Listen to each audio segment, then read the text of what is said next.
আগামী ৪ঠা এপ্রিল কোচবিহারে নির্বাচনী প্রচারে আসছেন প্রধানমন্ত্রী নরেন্দ্র মোদী।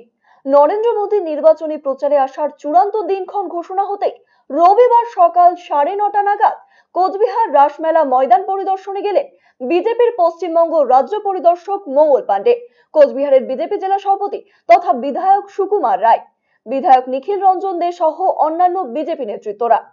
উল্লেখ্য, ৪ঠা এপ্রিল কোচবিহার রাসমেলা ময়দানে নির্বাচনী প্রচার সভা করবেন প্রধানমন্ত্রী নরেন্দ্র মোদী। হ্যাঁ, 4 তারিখে আমাদের সূচনা এসেছে। 4 তারিখে প্রধানমন্ত্রী আসবেন। আর প্রধানমন্ত্রীর আমরা সুবিধা অ্যাপে অ্যাপ্লাই করে দিয়েছি। ডিএলওর কাছে আমরা মাঠের পারমিশনের জন্য দরখাস্ত করেছি। আজকে ডিএমের সঙ্গে দেখা করব আর প্রধানমন্ত্রীর সভা হবে।